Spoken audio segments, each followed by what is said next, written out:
My name is Ben. For my entire life, I've had one consistent obsession. That is music. I was raised in a singing, picking, grinning family. My mom and dad, aunts and uncles, everyone was always either singing or playing something everywhere. At family gatherings, at churches, music was always there. But another reason that I have always been obsessed with music is the sizable debt that I owe to Neil Young. He taught me at a very young age that songs and melody have power, the ability to move one's soul. My bedroom was upstairs in the house that I grew up in. I would listen to cassette tapes to fall asleep at night, which was actually against the rules. Wretched grunge rock influence got me early. I would dig through the tapes that I had found in a large cardboard box that belonged to my dad from his time in the Army and far beyond. One day I found a white cassette tape. Most were all manufactured black or clear, but this one was white. It stood out. It was different.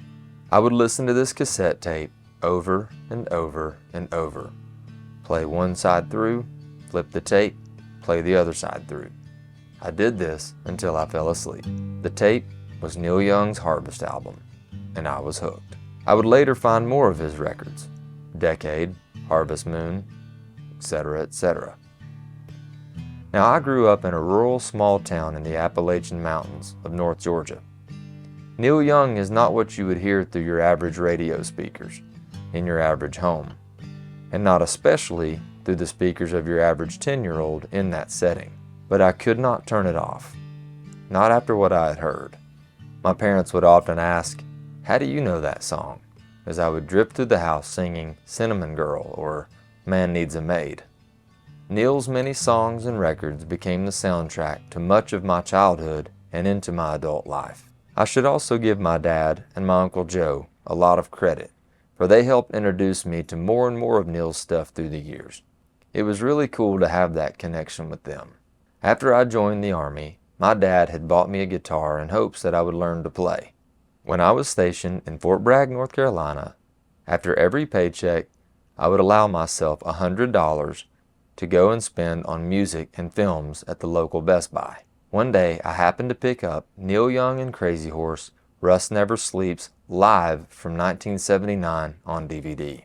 I wish there was a way to convey the feeling that I got when I heard Neil play Thrasher during the acoustic set for the first time. It moved me in a way that truly words cannot tell, and music can only begin to.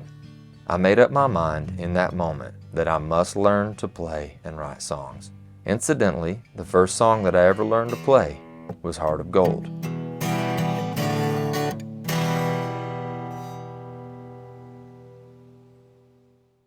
Many years later, in 2012, some friends and I went to see Neil Young and Crazy Horse live for the first time in Tuscaloosa, Alabama. Due to regrettable circumstances, I barely remember the show, which is heartbreaking. But I was given a shot at redemption in May of 2024. One of my best buds, Clayton, and I went to see them again in Atlanta, Georgia. Even aside from the previously mentioned circumstances, I know for a fact that this show was much, much better.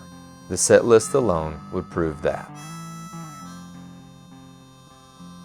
Something happens when you see your favorite artist or band perform their craft live. Something connects in a way that it otherwise couldn't.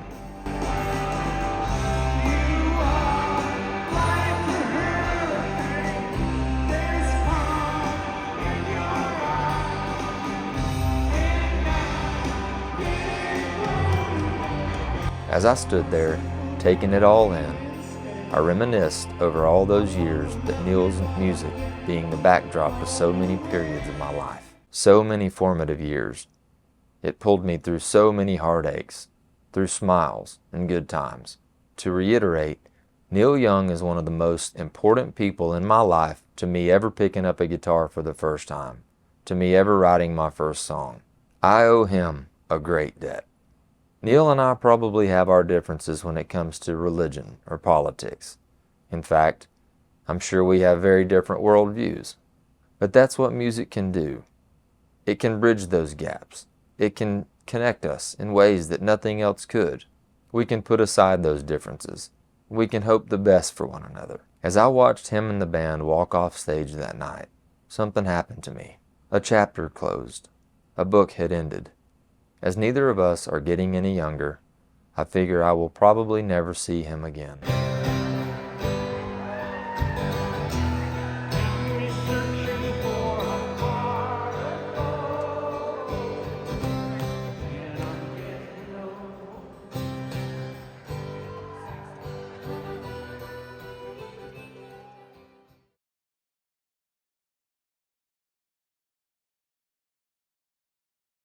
There's a story of redemption that should be found in there somewhere. From the first time that I ever heard him through that cassette player, to the first time ever seeing him live in Tuscaloosa, to now standing here as a man, with a wife and kids back home. Neil's music had accompanied me as I had learned a lot of lessons that only life and aging can teach you. And here I was, for my spot in the crowd, saying goodbye. All I could do was be thankful for what his music has always meant to me. Thankful that we have the ability to hit the play button and let the sounds and the songs live on. So this one's to Neil Young. Neil, wherever you might be, old friend, long may you run.